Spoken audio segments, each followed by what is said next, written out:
By mid-January, Iran was once again burning in the eyes of the world. After months of silence under a heavy blackout, unfiltered images began to leak beyond the country's digital walls. Reports emerged that as of January 17, the iron curtain of quiet imposed by censors had cracked. Officials in Tehran rushed to declare martial law, assuring the public that commanders were fully in control. Yet the scenes surfacing from the capital painted another picture entirely: streets overflowing with people, fires blooming along major avenues, and chants echoing through the night sky. Crowds no longer seemed intimidated. They surged in defiance, thousands becoming hundreds of thousands, until the roads connecting Tehran's districts appeared as an unbroken wave of unrest. Within hours, walls of thick smoke replaced neon lights, and the calm monotony of city nights became a low-frequency rumble of confrontation. The government's promise of stability collided with a storm of visual evidence. Banks, administrative offices, and security facilities could be seen on fire. Gasoline vapors distorted the air as the red glow reflected off glass towers. For officials, repeating that everything is under control, the contradiction was unmistakable. The blackout that had sealed off communication for days now worked in reverse. Every erased message bred curiosity. Every absent headline invited leaks. Even state channels reluctantly featured burnt vehicles, blurred crowds, and frantic statements about minor disturbances. But independent outlets confirmed something far larger. Tehran's pulse had changed rhythm from suppressed anxiety to coordinated resistance. Verified field footage displayed tall plumes of smoke curling from downtown intersections. What first appeared as scattered acts of vandalism showed organized patterns. The capital's northern financial districts, symbolic of elite privilege, were particular targets. Among them stood IND Bank, a centerpiece of the establishment's economic power. Flames devoured the structure's mirrored facade, while distant onlookers shouted both celebration and disbelief. Next, footage captured the tax authority's headquarters ablaze, its upper floors collapsing inward. Those buildings were not random casualties of chaos. They represented, in the eyes of the demonstrators, the vaults where promises and paychecks had vanished. The camera shake conveyed not just danger, but purpose.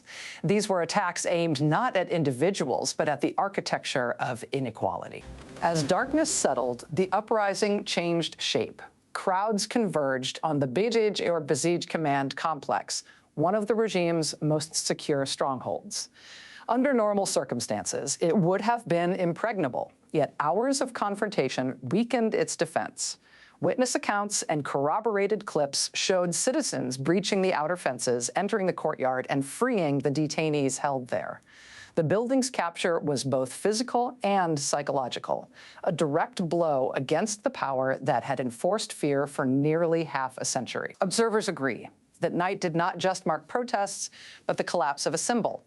A structure once praised as the nation's iron fist fell to ordinary people, armed mainly with resolve. Commentators later described January 1718 as a transition point. The movement ceased being a protest demanding reform and became an insurgent effort to disable the machinery of control. Economic sites, taxation offices, and media transmitters became preferred objectives. The sequence of strikes displayed planning and reconnaissance, the opposite of spontaneous destruction. In financial terms, analysts framed the events as the metamorphosis of a bank run into bank ruin, citizens no longer rushing to withdraw funds, but to erase digits and debts. To the population, clearing away the physical servers that stored debt records was an act of liberation, not vandalism. Tehran's western quarters, Sadaqabad foremost, saw running battles between residents and security convoys, flames wrapped around armored trucks. Sirens cut in and out, distorted by heavy smoke.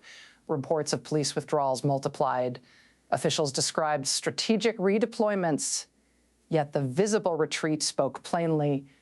Forces were outnumbered and overwhelmed. And from beyond Iran's borders, new figures stepped in.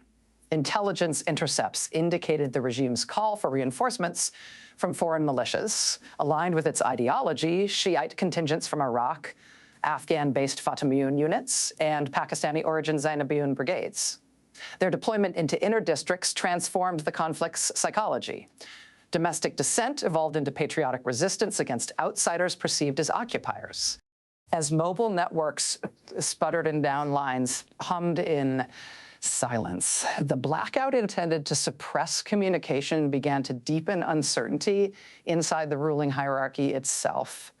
Command chains fractured when orders could not circulate.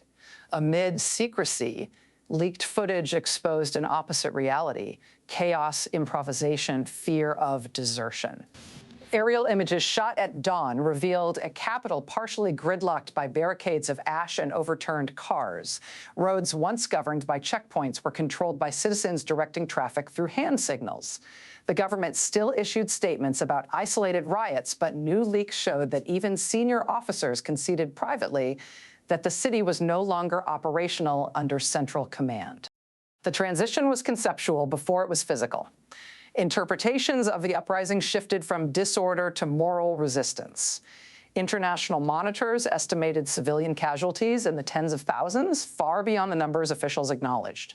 Photographs circulating on encrypted networks displayed funeral processions swelling into new rallies. Each death fueled solidarity instead of resignation.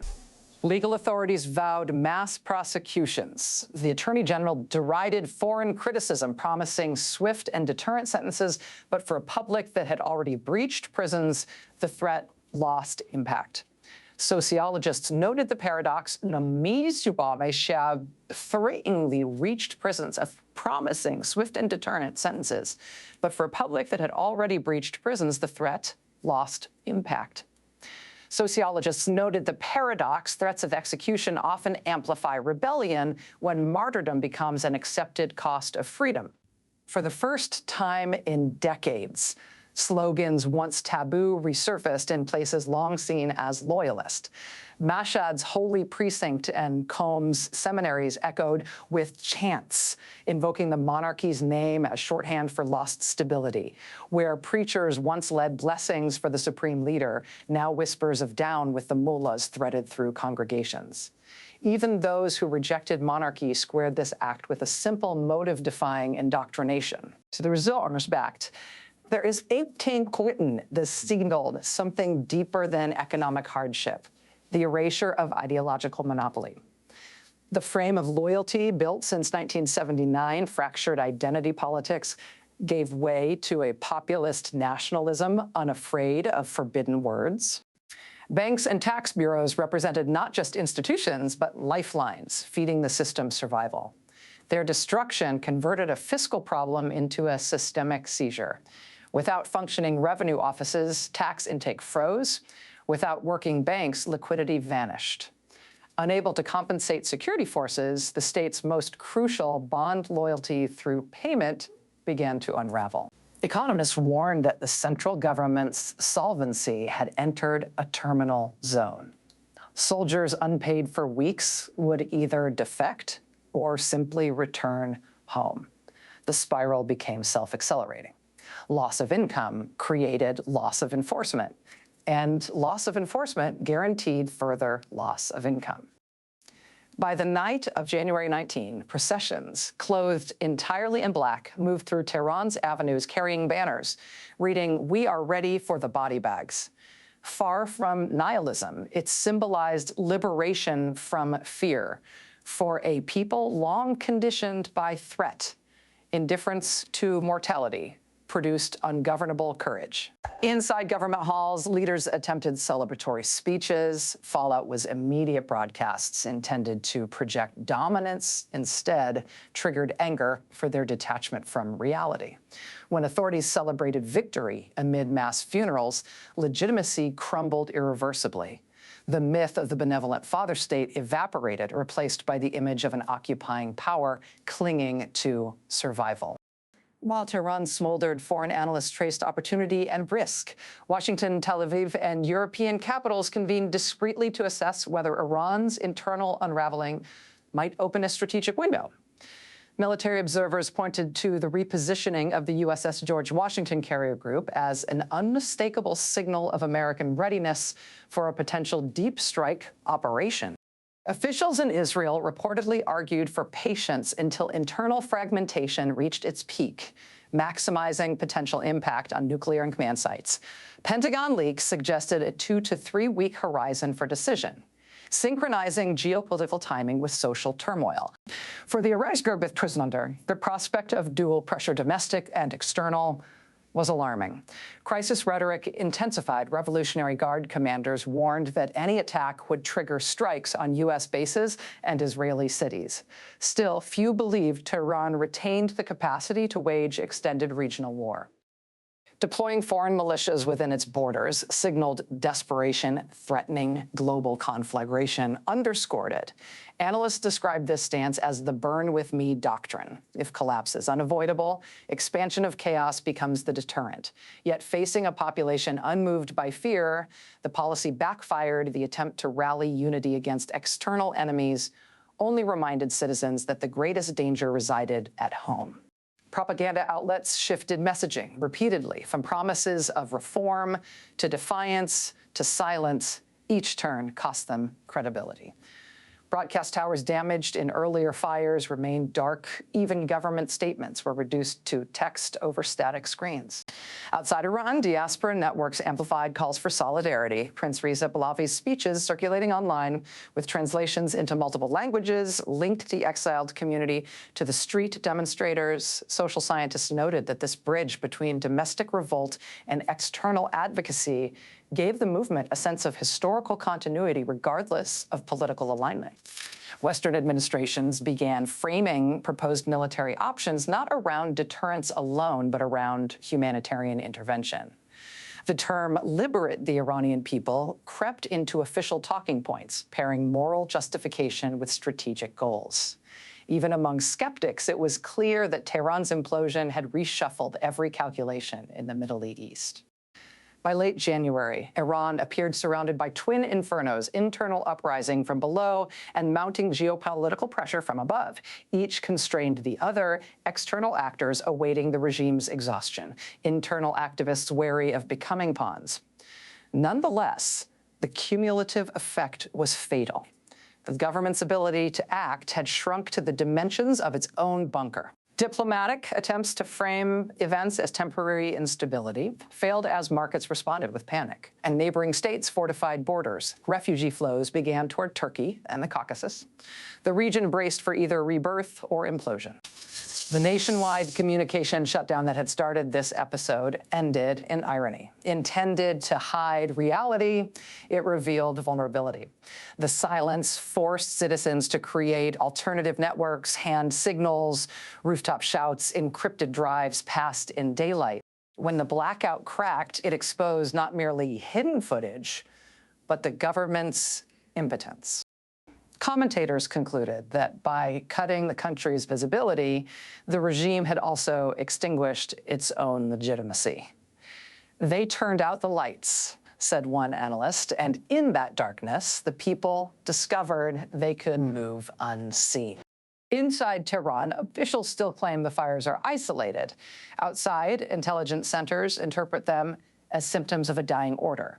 The juxtaposition defines Iran's present: an old power insisting it still governs, a new population refusing to obey. The military threat from abroad intensifies that duel, adding external pressure to internal fracture.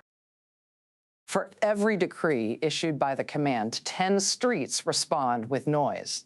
The economy stalls morale within the ranks, erodes. Each day that passes without decisive recovery narrows the regime's choices from few to none.